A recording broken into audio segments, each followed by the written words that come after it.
তাইলে আজকে আমরা যে অধ্যায়টা পড়বো এখন সেটা হইলো আমাদের ভৌত আলোক বিজ্ঞান, যা আমাদের ফিজিক্স সেকেন্ড পেপারের দ্বিতীয় অধ্যায়। খুবই ছোট একটা অধ্যায়, বাট ইম্পর্টেন্ট বলা যায়, এখান থেকে প্রশ্ন আসতে পারে। এই অধ্যায়ের টপিকস খুবই কম। যেমন প্রথম দেখো, আমাদের তড়িৎ চুম্বকীয় তরঙ্গ আছে। সো তড়িৎ চুম্বকীয় তরঙ্গের যা কিছু আছে আমরা কিন্তু অলরেডি ওই ইয়েতে পড়ছিলাম না, গুণগত রসায়ন। সো গুণগত রসায়নে যা যা পড়ছি ওইখানে আরো বেশিই পড়ছি। এইখানে আমরা কোনো কিছুই পড়বো না, জাস্ট এখানে একটা সূত্র পাইবো আমরা, ওই সূত্রটা আমরা একটু দেবো। দেন প্রতিসরণাঙ্ক। প্রতিসরণাঙ্ক অ্যাকচুয়ালি তোমাদের এই অধ্যায়ের টপিকস না, কিন্তু তোমাদের প্রতিসরণাঙ্ক হইলো জ্যামিতিক আলোক বিজ্ঞান অর্থাৎ ষষ্ঠ অধ্যায়ের টপিকস। তারপরের টপিকস হলো ব্যতিচার। এইটা হইলো আমাদের ইম্পর্টেন্ট, এইখান থেকে ম্যাথমেটিক্যাল পার্ট ওই ব্যতিচার থেকেই দিবে।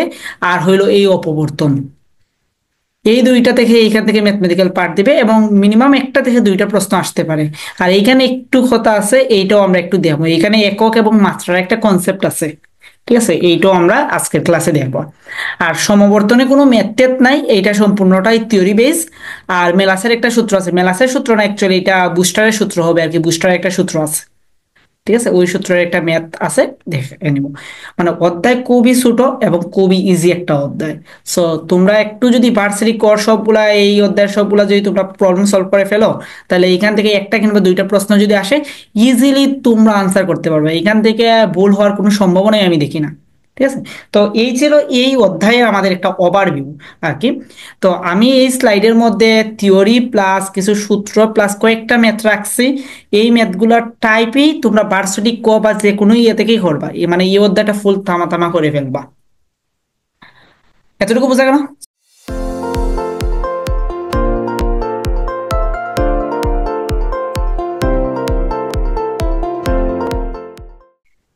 তাইলে আমরা দেখি তড়িৎ চুম্বকীয় তরঙ্গ। সো তড়িৎ চুম্বকীয় তরঙ্গের মধ্যে কি আছে? আমরা ওই যে জানতাম যে আলোক যে রশ্মিটা, ঠিক আছে, এটাই হলো গিয়ে তড়িৎ চুম্বকীয় তরঙ্গ। এবং তড়িৎ চুম্বকীয় তরঙ্গের ডেফিনেশনটা কি দেখো, এইখানেও আছে কি তড়িৎ আছে, আর আরেকটা কি আছে, চুম্বক আছে। চাইলে তড়িৎ চুম্বকীয় তরঙ্গটা হইলো তড়িৎ ক্ষেত্র এবং চুম্বক ক্ষেত্র এই দুইটায় পারস্পরিক মিথস্ক্রিয়ার ফলে যে তরঙ্গের সৃষ্টি হয় বা যে ওয়েভের সৃষ্টি হয় তাকে বলা হয় কি তড়িৎ চুম্বকীয় তরঙ্গ। এইখানে দেখো আমি একটা গ্রাফ আঁকছি বা একটা তরঙ্গের ডায়াগ্রাম আঁকছি, ইলেকট্রোম্যাগনেটিক ওয়েভ। যদিও এটা 3 ডাইমেনশনাল, এইটা একটা 2 ডাইমেনশনালের মধ্যে দেখানো পসিবল না। তোমরা যদি ইউটিউবে রিলস শেয়ার করো যে ইলেকট্রোম্যাগনেটিক ওয়েভস, তাইলে কিন্তু অনেক ইলেকট্রোম্যাগনেটিক ওয়েভের কার্ভ পাইবো, ওইগুলা দেখতে কিন্তু খুব ইন্টারেস্টিং জিনিসটা। সো দেখো এইখানের মধ্যে একটা কার্ভ হইলো আমাদের তড়িৎ ক্ষেত্রের কার্ভ, আর একটা কার্ভ হইলো আমাদের চুম্বক ক্ষেত্রের কার্ভ। এখন দেখো দেখিয়া মনে হইতে পারে তারা একইভাবে সৃষ্টি হইছে বা একই সমান্তরালে, অ্যাকচুয়ালি না। এইখানে এই যে তড়িৎ ক্ষেত্রে এবং চুম্বক ক্ষেত্রে পরস্পর 90 ডিগ্রি অ্যাঙ্গেলে আছে, ঠিক আছে। ই অ্যান্ড ভিটা আছে পরস্পর 90 ডিগ্রি অ্যাঙ্গেলে। এই যে আগেই আমি বললাম যে আমাদের 3 ডাইমেনশনাল জিনিসপত্র আমরা 2 ডাইমেনশনালে দেখাইতে পারবো না। আচ্ছা, তারপর এই যে দুইটার যে কম্বাইন হইয়ারই যে ইয়েটা হইছে, এটাকেই বলা হয়েছে আমাদের তড়িৎ চুম্বকীয় তরঙ্গ। এবং এইটা আছে ই এবং বি এর সাথে 90 ডিগ্রি অ্যাঙ্গেলে। এতটুকু বুঝতে পারছি? সমস্যা নাই স্যার, তুমি চাইলে আনমিউট করেও বলতে পারো, রেসপন্স করতে পারো যদি টাইপিং এ সমস্যা হয় আর কি, কোনো প্রবলেম নাই। আর তো পার্টিসিপেট নাই। আচ্ছা, তাইলে দেখো আমরা এখন যদি আমি বলি যে এই যে তড়িৎ চুম্বকীয় তরঙ্গটা আমরা কিভাবে ফাইন্ড আউট করতে পারি, দেখো আমি বলছি কি ই এন্ড ভি পরস্পর 90 ডিগ্রি অ্যাঙ্গেলে আছে। এবং অ্যান্ড তাদের মিথস্ক্রিয়ার ফলে যে তড়িৎ চুম্বকীয় তরঙ্গটা ক্রিয়েট হয়, সেটাও কি তারা যে তলে আছে তার 90 ডিগ্রি অ্যাঙ্গেল আছে। তাইলে এইটাকে এস সমান তুমি লিখতে পারো ই ক্রস বি। ওই আমরা ভেক্টরের কনসেপ্টে বলছিলাম যে দুইটা ভেক্টর যদি একই তলে থাকে এবং তাদের যদি লম্ব তলে কোনো ভেক্টর ড্রয়িং করতে হয়, তাইলে দুইটা ভেক্টরের মধ্যে আমাদের ক্রস প্রোডাকশন করতে হবে। তো এইটা ছিল মূলত থিওরি বেজ। অ্যাডমিশন টাইমে এসে আমাদের এত থিওরি শিখতে হবে না বা প্রয়োজন পড়ে না। বাট আমি জানাইলাম জাস্ট, তোমরা অনেকে হয়তো বা এই কনসেপ্টটা জানো না, একটু ফিল নাও, আর কোনো কিছুই না। অধ্যায়টা ছোট, আমি যদি ধরি 10 মিনিটে অধ্যায় শেষ হয়ে যাবে আর কি। আচ্ছা, তাহলে দেখি আমরা তড়িৎ চুম্বকীয় তরঙ্গের কিছু বৈশিষ্ট্য লাগছে। যেমন ধরো তড়িৎচুম্বকীয় তরঙ্গ হইলো অনুপস্থ তরঙ্গ বা আর তরঙ্গ বা তির্যক তরঙ্গ। সো অনুপস্থ তরঙ্গ কাকে বলে? যে তরঙ্গ মাধ্যমের দিকের সাথে 90 ডিগ্রি অ্যাঙ্গেল হইয়া যায় তাকেই তো অনুপস্থ তরঙ্গ বলে। ঠিক আছে, যেমন পানির তরঙ্গ একটা অনুপস্থ তরঙ্গ, বাট বায়ুর তরঙ্গ কিন্তু অনুপস্থ তরঙ্গ না। বায়ুর তরঙ্গ কিন্তু এই যে আমাদের যে শব্দের তরঙ্গ ফ্রিকোয়েন্সি, সেটা কিন্তু অনুপস্থ তরঙ্গ না, সেটা হইল আমাদের অনুদৈর্ঘ্য তরঙ্গ। আচ্ছা, তারপরে দেখি শূন্য মাধ্যমে এই যে তাড়িৎ চুম্বকের তরঙ্গটা, এইটার দ্রুতি বা বেগ হয় আলোর বেগের সমান, অর্থাৎ 3 × 10⁸ ms/1। তারপরে দেখো, তাড়িৎ চুম্বকীয় তরঙ্গ একটা স্পেশাল তরঙ্গ, যে তরঙ্গ সঞ্চালনের জন্য কোনো মাধ্যমের প্রয়োজন হয় না। যেমন ওই যে আমাদের কি আছিল যে আমাদের হাইগেন্স একটা থিওরি দিছিলেন যে আলো হইলো তরঙ্গ ফাংশন, বাট ওই তরঙ্গ তো আমরা জানতাম কি মাধ্যম ছাড়া চলতে পারে না। ঠিক আছে, তো তারপর মাইকেলসন মর্লি মানে উনার এক্সপেরিমেন্টটাই বৃথা হয়ে যাচ্ছে যদি তরঙ্গ ফাংশন না না দিতে পারেন। এজন্য উনি বলছেন যে আলো চলে মহাবিশ্ব থেকে যখন আসে তখন একটা ইতার মাধ্যমে আসে। কিন্তু বস্তুত দেখা গেছে মাইকেলসন মর্লি একটা এক্সপেরিমেন্ট করছেন, করে দেখা গেছে যে ইতার বলতে কোনো অস্তিত্ব নাই। ইতার একটা ছিল যে আমাদের হাইগেন্সের বা ইয়ং এর তোমার কি একটা কাল্পনিক সত্তা বা কাল্পনিক মাধ্যম, জাস্ট এজিউম করে উনি বলছেন, আর কোনো কিছুই না। তারপরে এখান থেকে ডিসাইড করা হয়েছে যে আলো যেহেতু তরঙ্গ ধরে অনেক কিছুই করে ফেলছেন, দ্যাটস ওয়াই আলো তাইলে তরঙ্গই হবে, বাট এইটা স্পেশাল তরঙ্গ, এই তরঙ্গ সঞ্চালনের জন্য কোনো মাধ্যমের প্রয়োজন হয় না। আচ্ছা, এখন দেখো তরঙ্গ যে সঞ্চালিত হয়, তরঙ্গ সঞ্চালনে অ্যাকচুয়ালি কি হয়? তরঙ্গ সঞ্চালনে হইল এক স্থান থেকে অন্য স্থানে শক্তি ট্রান্সফার ঘটে। অর্থাৎ যে কোনো তরঙ্গ, এটা অনুপস্থ তরঙ্গ, কোনো দৈর্ঘ্য তরঙ্গ, যে কোনো তরঙ্গ হোক, সেটা সঞ্চালনের জন্য আমাদের শক্তির ট্রান্সফার ঘটে, আর কোনো কিছুই না।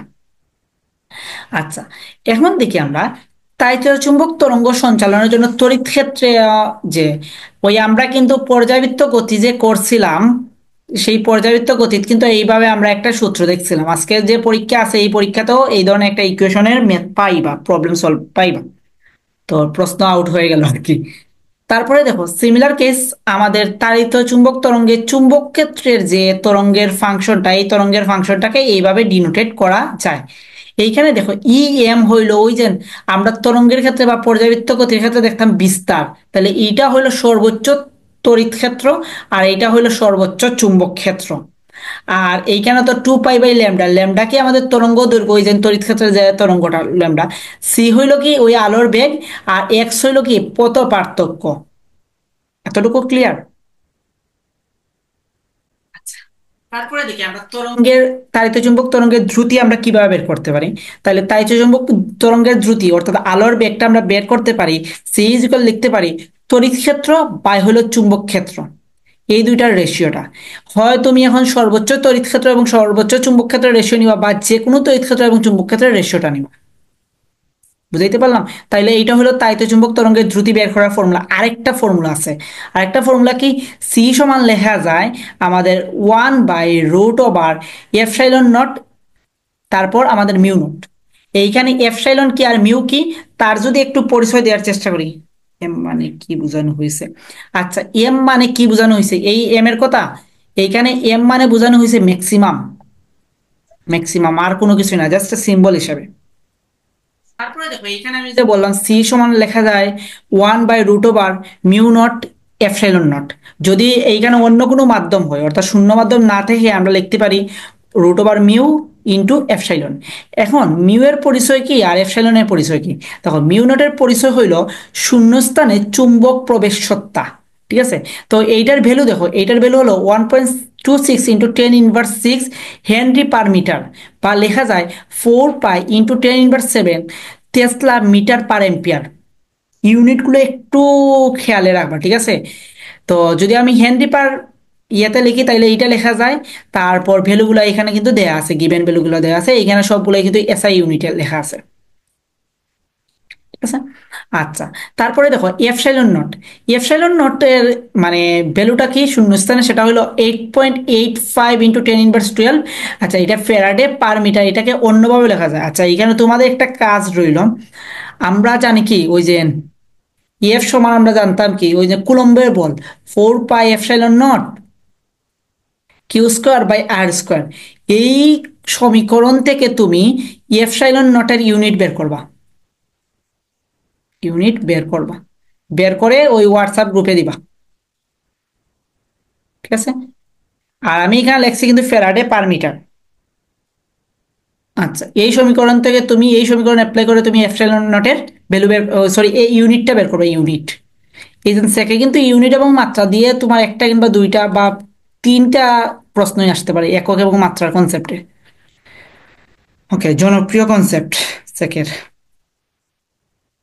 ওকে, আচ্ছা, তাইলে এখন দেখো তোমাকে এইখান থেকে আমি বলছিলাম ইউনিটের একটা ব্যাপার স্যাপার আছে, সেটা কিভাবে দিতে পারে। আমরা জানি কি সি সমান 1/√মিউ এপসাইলন। আচ্ছা, তুমি দেখো সি এর ইউনিট কি জানি আমরা, মিটার পার সেকেন্ড এসআই ইউনিটে।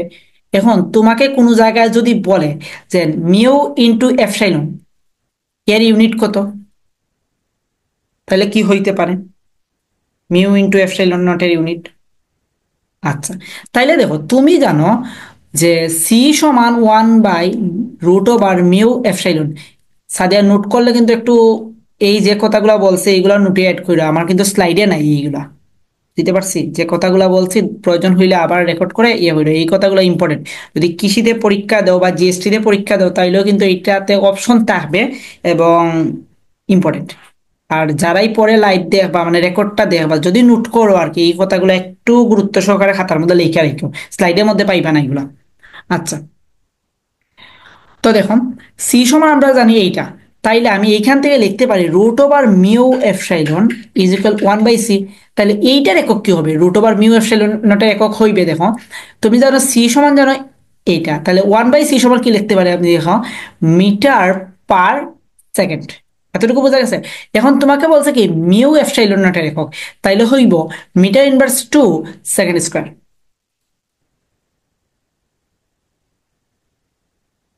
সাদিয়া এই যে ইউনিটটা বের করছে এটা বুঝছি না, এটা হবে মিটার ইনভার্স 2 সেকেন্ড স্কোয়ার, যেহেতু তোমার মিউ এপসাইলন নটের ইউনিট বলছে। জি ভাই।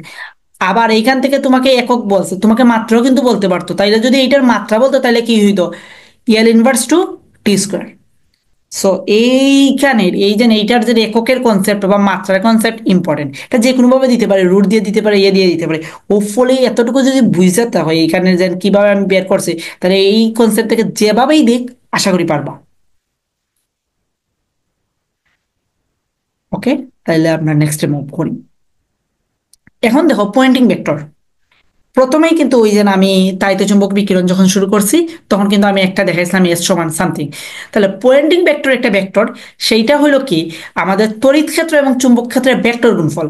এবং এই পয়েন্টিং ভেক্টর দ্বারা অ্যাকচুয়ালি কি করা হয়, আমাদের তাড়িৎ চুম্বক তরঙ্গের কি করা হয়, দিকটা আইডেন্টিফাই করা হয়। তাইলে এই যে পয়েন্টিং ভেক্টর এটার ফর্মুলা হলো এস সমান লিখতে পারি 1/μ0 E×B। ওকে, আচ্ছা। এবং পয়েন্টিং ভেক্টরের মান হইলো তো জাস্ট এটা দিয়ে করবা, আর যদি ভেক্টর ফর্মুলা দেয় তাইলে তো আর করবাই। ঠিক আছে, আচ্ছা, যার একক কি একক হইলো ওয়েবার মিটার ইনভার্স 2। এটা ওয়াট না কিন্তু, ওইটা ওয়েবার, WV, ওয়েবার মেবি বানানটা মনে নেই, নট ওয়াট। এগুলা পাইবা ইয়েতে চতুর্থ অধ্যায় পাইবা, যেটা তোমাদের শর্ট সিলেবাসে নাই আর কি, সেকেন্ড পেপারে চতুর্থ অধ্যায়। ওকে ফাইন, খুবই গুরুত্বপূর্ণ একটা প্রশ্ন বা একটা ইয়ে। আমাকে বলো তো আলোকবর্ষটা কিসের একক, বা আলোকবর্ষ কি রিপ্রেজেন্ট করে, সময়, দূরত্ব, দূরত্ব নাকি বেগ। ওকে, দূরত্ব। আলোকবর্ষটা আমাদের দূরত্ব নির্দেশ করে। ঠিক আছে, অনেকেই এইটাকে গুলিয়ে ফেলে সময়ের সাথে। ঠিক আছে, আলোকবর্ষ দূরত্ব নির্দেশ করে। এখন যদি বলা হয় আলোকবর্ষের মাত্রা কত, তাহলে আলোকবর্ষের মাত্রা হবে, যেহেতু এটা দূরত্ব রিপ্রেজেন্ট করে, ক্যাপিটাল এল। এবং একক যদি বলা হয় তাহলে একক হবে কত, মিটার, এসআই একক। আচ্ছা, এখন 1 আলোকবর্ষ সমান কি লিখতে পারি, আচ্ছা আলোকবর্ষ অ্যাকচুয়ালি কতটুকু দূরত্ব, দূরত্বটা হলো আলো 1 বছরে যে দূরত্ব যায়, 1 বছরের অতিক্রান্ত দূরত্ব, আলোর 1 বছরের অতিক্রান্ত দূরত্বকেই বলা হয় কি ওয়ান আলোক বর্ষ। ইয়েস, আলোক বর্ষ, ওয়ান আলোক বর্ষ সমান লিখতে পারি ওয়ান লাইট ইয়ার, সমান লিখতে পারি কি যে 1 ইয়ার্স। আচ্ছা, আমরা জানি কি এস ইজ ইকুয়াল ভিটি না,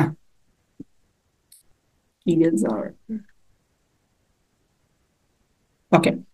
তাহলে আমরা সি ইন্টু টি, তাহলে সি হইল 3 × 10⁸ আর টি হইল কত, 1 বছর। 1 বছর সমান 365 দিন, 365। আচ্ছা, 24 ঘন্টা 60 মিনিট 60 সেকেন্ড, এটা করলে আসবে 9.46 × 10⁻12 কিলোমিটার নাকি মিটার,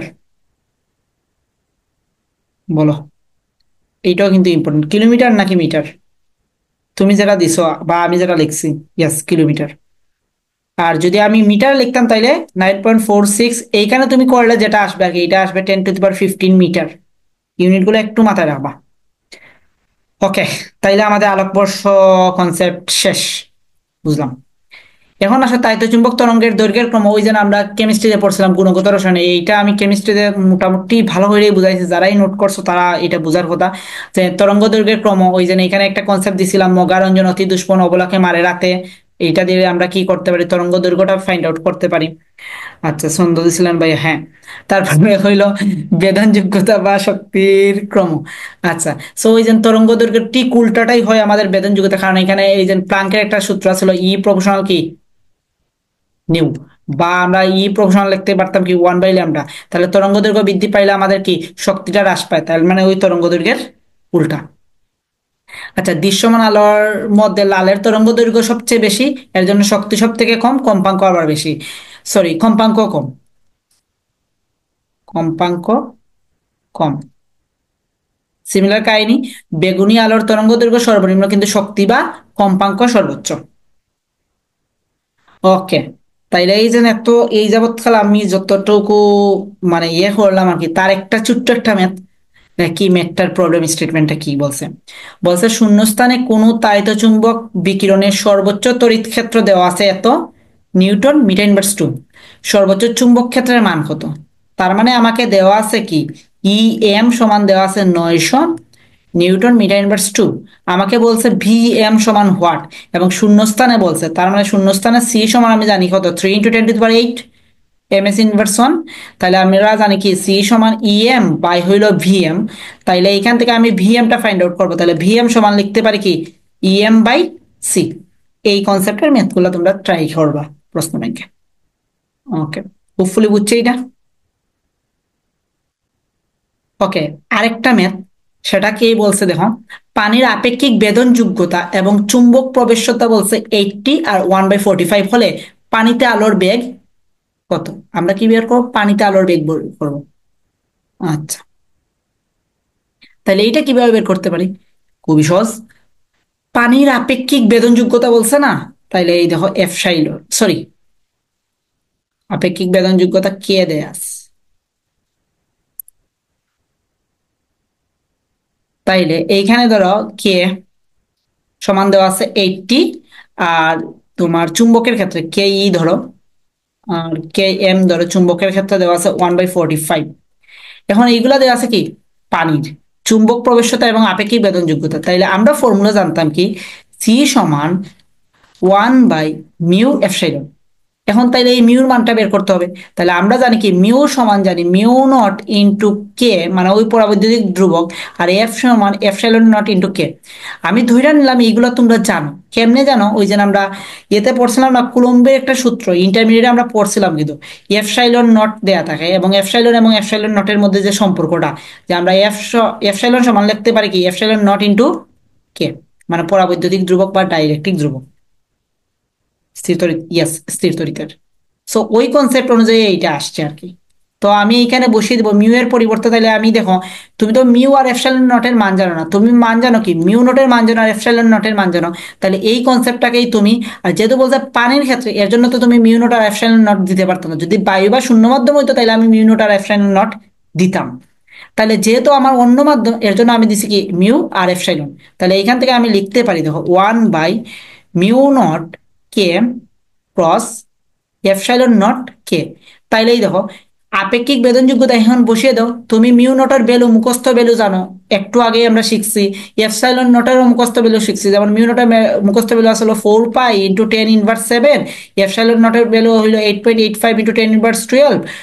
আর এইখানে দেওয়া আছে কত, 80 দেওয়া ছিল আর 1/45 দেওয়া ছিল। শেষ। পানিতে আলোর বেগ। বোঝা গেল এটা?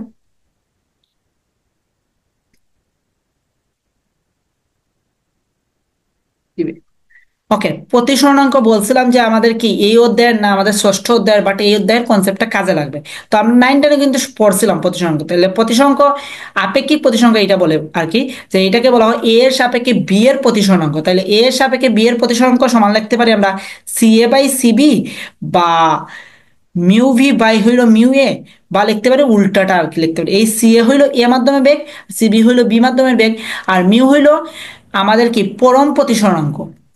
তাহলে পরম প্রতিসংখ্য, এটা কার পরম প্রতিসংখ্য? বি মাধ্যমের পরম প্রতিসংখ্য, আর এটা হলো গিয়ে কি তোমাদের এ মাধ্যমের পরম প্রতিসংখ্য। তাহলে পরম প্রতিসংখ্য আমরা বের করি শূন্য মাধ্যমের রেসপেক্টে। ঠিক আছে? তো এই হইলো আর কি ফর্মুলা আর কি। তো আমরা দেখি এখানে একটা ম্যাথ যদি দেখি, দেখো পানির প্রতিসরণাঙ্ক দেয়া আছে কত আমাদের, 4/3। পানির প্রতিসংখ্য দেওয়া আছে। এখন বলছে পানিতে আলোর বেগ কত, আমরা পানিতে আলোর বেগ বের করতাম। তাহলে দেখো এই যে পরম প্রতিসংখ্য, বা এখানে কিন্তু পরম প্রতিসংখ্য বলে দিছে, কারো মাধ্যমে বলে নাই, তাইলে দেওয়া আছে।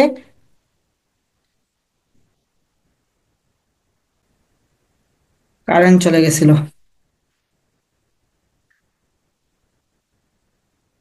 আবার চললো আইছে। কি একটা সমস্যা। ওকে, স্ক্রিন দেখা যায়? তাইলে দেখো আমাদের কি বলছে, আমাদের বলছে হইল যে পানির প্রতিসরাঙ্ক দেওয়া আছে এইটা 4/3, তাহলে পানিতে আলোর বেগ কত। তাহলে এটা কিন্তু পরম প্রতিসরাঙ্ক দেওয়া আছে কার মাধ্যমে, ওই যে বায়ুর সাপেক্ষে বা শূন্য মাধ্যমের সাপেক্ষে তুমি বলতে পারো। তাইলে দেখো আমি পানিতে আলোর বেগ বের করতাম, তাহলে আমি প্রতিসরাঙ্কের কনসেপ্ট অনুযায়ী জানি, আমি এই কনসেপ্টটা ইউজ করবো, মিউ ডাব্লিউ, সরি,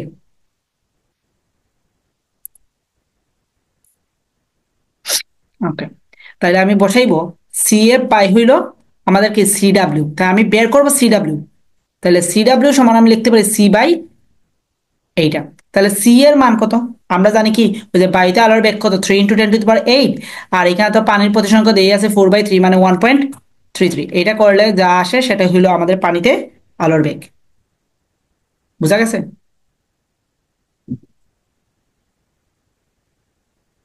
ওকে, আবার আমি দেখুন। আচ্ছা, এইগুলো একটু ইরেজ করে ফেলি, অনেক হিজিবিজি করে ফেলছে আর কি এখানে। তাইলে দেখুন, আমরা জানি কি যে ইয়ে এইটা সমান আমরা লিখতে পারি, দেখুন যেহেতু বেগ বের হবো তাহলে বেগের কনসেপ্টটা, তাইলে উপরে যাবো, যেটা উপরে আছে সেটা যাবো উপরে, আর যেটা নিচে আছে সেটা যাবো নিচে। এটা হলো পানিতে বেগ আর এটা হলো বায়ুতে বেগ। যেহেতু এখানে পানির প্রতিসরাঙ্ক বলে দিছে, কারো সাপেক্ষে তো বলে নাই, তাই কারো সাপেক্ষে যেহেতু বলে নাই, সেহেতু,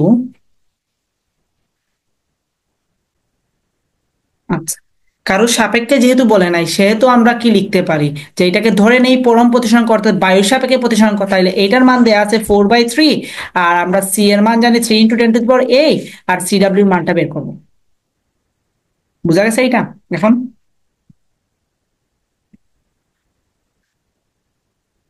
কারেন্ট যায়, এটাই সমস্যা। ওকে, এখন দেখি আমরা ব্যতিচার, এত তাড়াতাড়ি টাইম যায় এখানে। আচ্ছা, ব্যতিচার, ব্যতিচারে কি বলছে দেখো, ব্যতিচার হইতে হইলে আমাদের যে দুইটা উৎস থাকবো সেটা সুসংগত উৎস হতে হবে। আচ্ছা, সুসংগত উৎস মিন্স কি, যে দুইটা উৎসের বিস্তার সমান বা প্রায় সমান, দশা একই বা নির্দিষ্ট দশা পার্থক্য থাকতে হবে, আর কম্পাঙ্ক বা তরঙ্গ দৈর্ঘ্য সমান হতে হবে। তারপর দ্বিচির আলোর তরঙ্গ তত্ত্বের বা ধর্মের বৈধতা দেয়।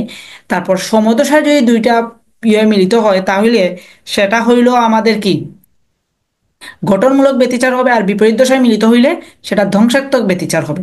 তারপর দেখি আমরা যে দশা পার্থক্য সমান আমরা লিখতে পারি 2π λ পথ পার্থক্য। দশা পার্থক্য সমান আমরা লিখতে পারি 2π λ পথ পার্থক্য। আচ্ছা, তারপর দেখো গঠনমূলক ব্যতিচারের যে কন্ডিশনটা, গঠনমূলক ব্যতিচারের ক্ষেত্রে আমাদের দশা পার্থক্যটা হয় যে 0, 2 পাই, 4 পাই, 2n পাই। আর পদ পার্থক্য হয় আমাদের 0, λ, 2λ, n λ বা λ/2 এর জোড় গুণিতক। এটা যদি গঠনমূলক ব্যতিচার হয়, যদিও এইগুলো আমাদের ইন্টারমিডিয়েটের পড়া, মানে এত ডিপলি পড়তে হবে না, তবুও আমি একটু জাস্ট বোঝানোর জন্য আমি কনসেপ্টটা রাখছি আর কি, এটা স্কিপ করলেও হইতো। তারপর দেখি আমরা যে ধ্বংসাত্মক ব্যতিচার, কারণ এইটা না বুঝলে দেখবা পরের ম্যাথগুলো একটু বুঝতে পারতেছো না। আচ্ছা, ধ্বংসাত্মক ব্যতিচারের মধ্যে দেখো দশা পার্থক্য হয় পাই, 3 পাই, 5 পাই, অর্থাৎ পাই এর হয় আমাদের বেজোড় গুণিতক। এখানে প্লাস মাইনাস তোমার যা খুশি তুমি ইউজ করতে পারবা। তারপরে দেখো প্লাস ইউজ করলে প্লাস ইউজ করতে পারো, মাইনাস ইউজ করলে মাইনাস ইউজ করতে পারবা। এখন প্লাস ইউজ করলে সমস্যা হলো, প্লাস ইউজ করলে তোমার ভ্যালু হইব 0, 1, 2, 3 এন এর ভ্যালু। আর যদি তুমি মাইনাস ইউজ করো, পজিটিভ ইউজ করলে তুমি এইটার থেকে ধরতে হবে। আর নেগেটিভ ইউজ করলে তুমি এন এর ভ্যালু 1, 2, 3 থেকে ধরতে হবে। বুঝতে পারলাম? তুমি প্লাস মাইনাস তোমার স্বাধীনতা আছে। এখন তুমি যদি প্লাস থেকে শুরু করো তাইলে তুমি এন এর ভ্যালু 0 থেকে স্টার্ট করতে পারবে, আর মাইনাস থেকে শুরু করলে এন এর ভ্যালু তুমি 1 থেকে স্টার্ট করতে হবে আর কি। তাইলে এইটা গেল। এখন দেখো আমাদের ব্যতিচারের ক্ষেত্রে কি হয়, যে কেন্দ্রীয় চরম হতে এনতম উজ্জ্বল ডোরার ফর্মুলা, কেন্দ্রীয় চরম হতে এনতম উজ্জ্বল ডোরার ফর্মুলা, যেমন ধরো এইটা আমাদের দিচির, যে ইয়ঙ্গের দিচির এইভাবে চিত্র থাকে। তো এইখান থেকে এইখানে দূরত্ব হইল চির হতে পর্দার দূরত্ব, দ্যাটস মিন ক্যাপিটাল ডি। আর এইখানে হইলো আমাদের কেন্দ্রীয় চরম। আর এইটা থেকে ধরো এই পি বিন্দুতে তোমার কি বলছে, উজ্জ্বল এনতম উজ্জ্বল ডোরার দূরত্ব, অর্থাৎ ওপি সমান এইখানে হইলো আমাদের এক্স এন। আর তো এইখান থেকে গেছিল সমুদ্রসায় মিলিত হয়েছিল, দ্যাটস ওয়াই। আচ্ছা, এইখন আমি যদি এইটা আঁকি, এই কোণটা হইলো আমাদের কি ব্যতিচার, যে কোণ কত কোণে সরে গেছে, কৌণিক দূরত্ব। আর আরেকটা জিনিস মনে রাখবা, কেন্দ্রীয় চরমের উপরের দিকে যত সংখ্যক ডুরা হয় ঠিক নিচের দিকেও ঠিক তত সংখ্যক ডুরা হয়। তোমাকে যদি বলে মানে কৌণিক সরণ কত, তাহলে থিটা আগে ফাইন্ড আউট করবা, ওই থিটাকে 2 দ্বারা গুণ করবা, যদি কৌণিক সরণ বা কৌণিক দূরত্ব টার্ম কোনো কিছু বলে। হোপফুলি এতটুকু বুঝতে পারছে। আর ল্যামডা কি, যে তরঙ্গটা দেওয়া আছে তার তরঙ্গ দৈর্ঘ্য। আচ্ছা, তাইলে এখন দেখি কেন্দ্রীয় এটা হলো উজ্জ্বল ডোরার ক্ষেত্রে। সিমিলার কেস, কেন্দ্রীয় চরম হতে যদি এনতম অন্ধকার ডোরা বা অবময়ের ক্ষেত্রে বলে, তাহলে 2n+1 λd/2d। দেখো আমি কিন্তু প্লাস ইউজ করছি, তোমরা চাইলে মাইনাসও ইউজ করতে পারো। এই যে একটু আগেই বললাম, প্লাস ইউজ করলে তুমি 0 থেকে নিতে পারবা, এটা তোমার বেনিফিট। মানে কেন্দ্রীয় চরমটাকে তুমি 0 তোমার ডোরা ধরে তুমি গণনা করতে পারবা। আর মাইনাস হইলে কেন্দ্রীয় চরমকে তুমি 1 হিসেবে গণনা করতে হবে, আর কোনো কিছুই না। আচ্ছা, এখন দেখো পাশাপাশি দুটি উজ্জ্বল, এই টার্মটা খুবই ইম্পর্টেন্ট। যে 2D হবে না ভাই, নিচে ভাই কোনটা, হ্যাঁ 2D তো দিছি আমি। ও আচ্ছা, এইটা। আচ্ছা দেখো, তোমার এইটার ক্ষেত্রে কেন্দ্রীয় চরমের ক্ষেত্রে λd/, হ্যাঁ 2D হবে, মিস্টেক হয়েছে।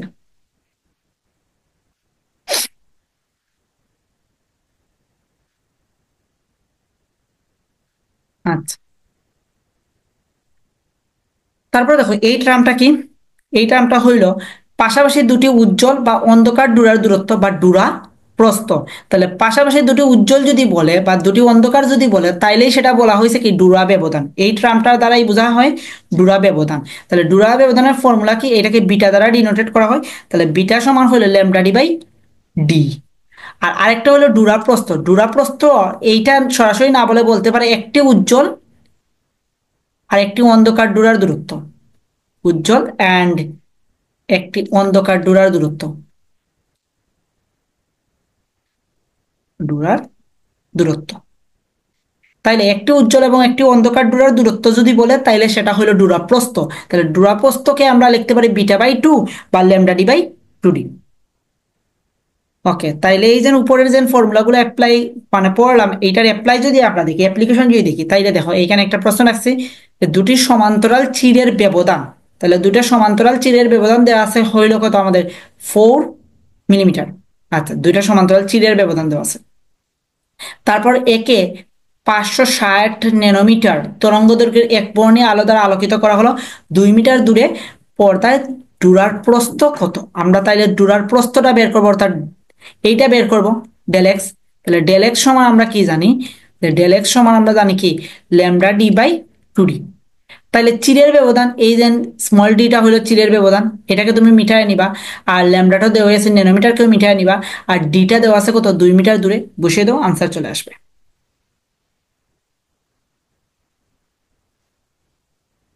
আচ্ছা, তাহলে দ্বিচিরের এই টাইপের যে ম্যাথগুলো আছে এই ম্যাথগুলাই করবা।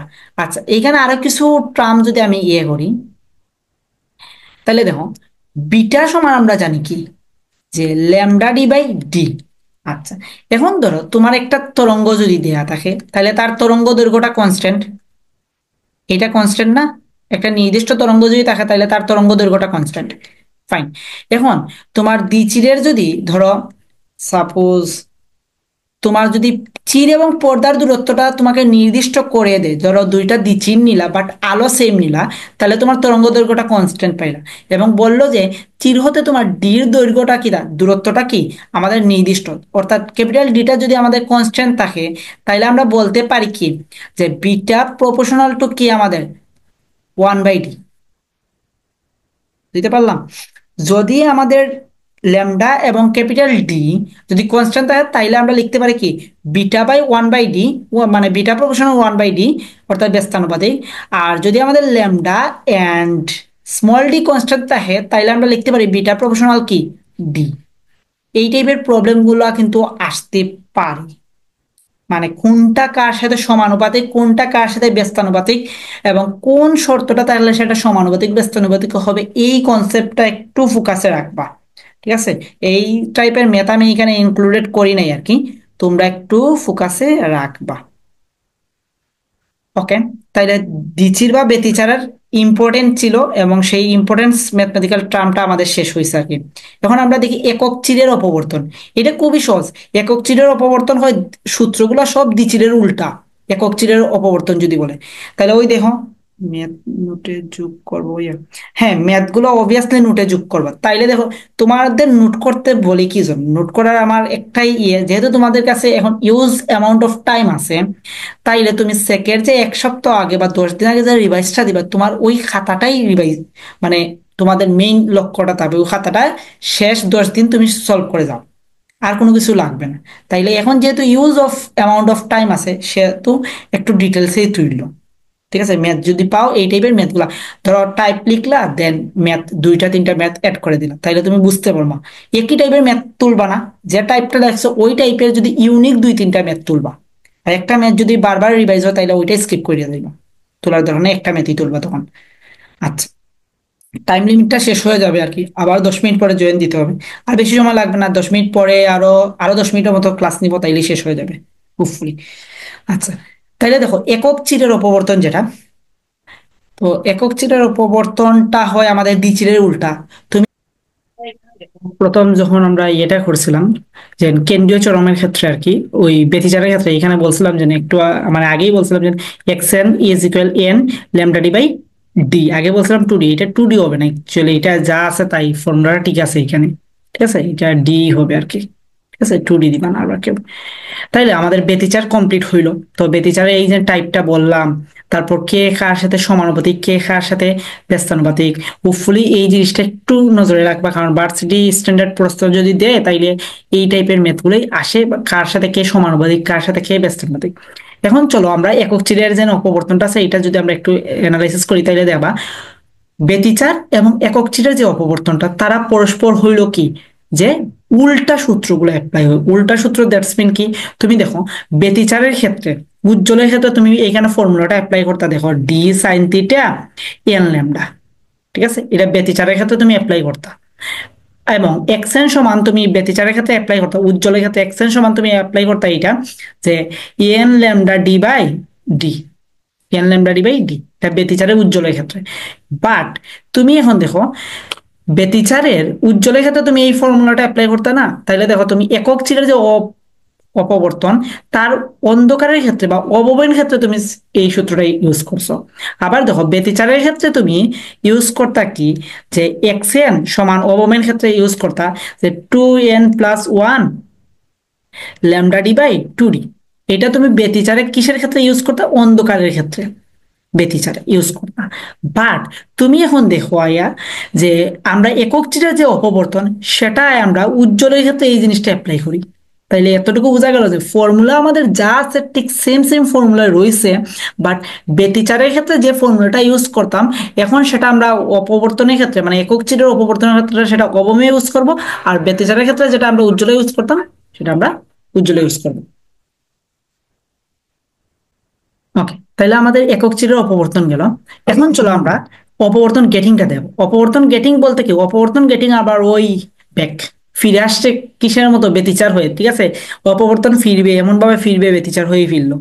আচ্ছা, তাহলে অপবর্তনের গেটিং এর ক্ষেত্রে অনেকগুলা ইয়ে থাকে আর কি, তোমার পর্দার মতো থাকে যেরকম ব্যতিচারে থাকে। তো এই অপবর্তন গেটিং এর সূত্র আর ব্যতিচারের ফর্মুলা সেম, কোনো চেঞ্জ নাই। বাট এখানে এসে একটা নিউ টার্ম এড হবে, সেটা হলো গেটিং ধ্রুবক। এই গেটিং ধ্রুবককে ডি দ্বারা ডিনোটেট করা হয়। এই গেটিং ধ্রুবকের ফর্মুলাটাকে, এই গেটিং ধ্রুবক ডি সমান আমরা লিখতে পারি এ প্লাস বি। এখন এ কি আর বি কি? এ হইল ওই যে একটি চির, একটি চিরের যে প্রস্থ সেটা, আর বি হইল বাধা, প্রতিবন্ধক, ঠিক আছে, প্রতিবন্ধক বাধা। আচ্ছা, আর ডি দৈর্ঘ্যে চিরের সংখ্যা একটি। Okay fine. তারপরে আসো অপবর্তন গেটিং বা চির সংখ্যা, অর্থাৎ প্রতি মিটারে বা একক দৈর্ঘ্যের চির সংখ্যা, এইটাকে বলা হয় এন। এই এন কে বলা হয় 1/d, বা এটা লিখতে পারি 1/a+b। এটাকেই বলা হয় গেটিং ধ্রুবক। গেটিং ধ্রুবক অর্থাৎ একক দৈর্ঘ্যে যতগুলা চির থাকে সেটাকেই বলা হয় গেটিং ধ্রুবক। একে এন দ্বারা ডিনোটেট করা হয়। এন সমান আমরা লিখতে পারি 1/d। তো হোপফুলি এইটা বুঝছি। তো দেখো আমি বলছিলাম যে আমাদের যে অপবর্তন গেটিং এর যে সূত্র বা ফর্মুলাগুলো আর ব্যতিচারের ফর্মুলাগুলো সেম, এই জন্যই আমি ফর্মুলা যা আছে সেম রাখছি, ঠিক আছে, কোনো চেঞ্জ নেই। উজ্জ্বলের ক্ষেত্রে যা আছে তা, আর অবমানের ক্ষেত্রে যা আছে তা। এখন দেখো এখানে আরেকটা জিনিস লিখতে পারি, দেখো টেন থিটা সমান আমরা লিখতে পারি এক্স এন বাই হইলো ডি। কিভাবে লিখতে পারি, যদি আমি চিত্রটা অঙ্কন করি তাইলেই তোমরা বুঝতে পারবা। এইভাবে ছিল, এতটুকু ছিল আমাদের কি ডি, আর এতটুকু ছিল কি আমাদের এক্স এন। তাইলে তোমার টেন থিটা বলতে এই কোণটা বুঝাইছে না, যে থিটা বলতে এই কোণটা বুঝাইছে না, তাহলে এই কোণের রেসপেক্টে এইটা কি আমাদের লম্ব, আর এটা কি আমাদের ভূমি। তাহলে লম্ব বাই ভূমি রেশিও কার সাথে সঙ্গতিপূর্ণ, সেটা হলো টেন বা কি আমাদের কট। তাহলে আমরা টেন নেওয়াটাই যুক্তি মানে সুন্দর দেখা যায়। তাহলে টেন থিটা সমান লিখতে পারি এক্স এন বাই হলো ডি। এই এক্স এন এর পরিচয় কি, কেন্দ্রীয় চরম থেকে এনতম উজ্জ্বল ডুরার বা এনতম অন্ধকার ডুরার দূরত্ব। আর ক্যাপিটাল ডি এর পরিচয় কি, চির হতে পর্দার দূরত্ব। বোঝা গেল? তো আমরা এতটুকু বুঝতে পারলাম ফর্মুলাটা।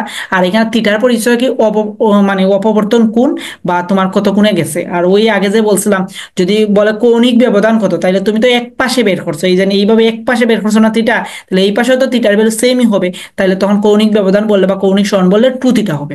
ঠিক আছে, ফার্স্টে তুমি থিটা বের করবা, ফার্স্টলি তুমি থিটা বের করবা, দেন ওই থিটাকে 2 দ্বারা গুণ করবা, তাইলে কিন্তু তোমার টু থিটা চলে আসবে। আচ্ছা, তারপর এই যে ধ্বংসাত্মক বা ইয়ে অপবর্তন গেটিং এর ক্ষেত্রে ব্যতিচারে যা শিখছিলাম তাই। তাইলে দেখো এখানে আমি যে একটা প্রবলেম স্টেটমেন্ট রাখছি সেটা কি, সেটা বলছে কি, দেখো কোন চিরের প্রস্থ দেয়া আছে, তার মানে চিরের প্রস্থ দেয়া আছে এ বা ডি ধরতে পারো, তাহলে ডি ধরলাম আমি। 3 × স্মল ডি 10⁻⁴ সেন্টিমিটার, বা মিটার নিলে হইব 10⁻⁶ মিটার। আচ্ছা, যে আলো দিয়ে তাকে আলোকিত করা হচ্ছে তার তরঙ্গ দৈর্ঘ্য দেয়া আছে 6000 অ্যাংস্ট্রম। তার মানে ল্যামডা সমান দেয়া আছে 6000 অ্যাংস্ট্রম। যদি আমি মিটার নেই তাহলে 10⁻⁷ মিটার। আচ্ছা, কেন্দ্রীয় চরমের উভয় পাশে প্রথম ক্রম, প্রথম ক্রম বলছে দ্যাটস মিন এন এর মান 1। প্রথম ক্রম অবনগুলো, অবনগুলোর মধ্যবর্তী কৌণিক দূরত্ব কত। তাহলে এইখানে দেখো কোন চিরের বলছে, এখানে অপবর্তন গেটিংও বলে নাই, তোমার ব্যতিচারও বলে নাই, ঠিক আছে। তাহলে এইটা আমরা কি করব, এইটা আমরা করব অপবর্তন দ্বারা, ঠিক আছে, একক চিরের অপবর্তনের ফর্মুলাটা অ্যাপ্লাই করব। তাহলে প্রথম ক্রম বলছে তার মানে এন এর মান 1। এখন বলছে কি অবনগুলোর মধ্যবর্তী কৌণিক দূরত্ব, তাহলে প্রথম ক্রম মানে দুইটা তোমার তাবে, তুমি এক পাশ দুই পাশ, তাহলে তুমি তো ফার্স্টে বের করবে এই থিটাটা বের করবে, এই থিটাকে 2 দ্বারা গুণ করলে তুমি কিন্তু কৌণিক দূরত্বটা পেয়ে যাবে। তাহলে যেহেতু বলছে অবমের ক্ষেত্রে, তাহলে আমরা লিখতে পারি D sine theta is equal n lambda. কারণ এখানে তোমাকে ব্যতিচারও উল্লেখ করে দেয়া নাই, তারপর কি দেয়া নাই, তোমার অপবর্তন গেটিংও বলা নাই। তার মানে দেয়া আছে কি একটা চিরের প্রস্থ দেয়া আছে, তার মানে আমরা একক চিরের অপবর্তন ফর্মুলাটা অ্যাপ্লাই করতে হবে।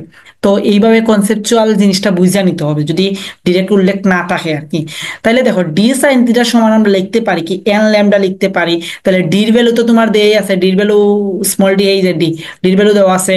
তারপর তোমার এন এর ভ্যালু যেহেতু প্রথম ক্রম বলছে, তার মানে এন এর মান 1, তারপর ল্যামডার ভ্যালু তো দেয়া আছে, এই যে 6000 অ্যাংস্ট্রম, বা এটাকে মিটার নিলে 6 × 10⁻⁷। তাইলে এইখান থেকে তুমি থিটা সমান লিখতে পারো সাইন ইনভার্স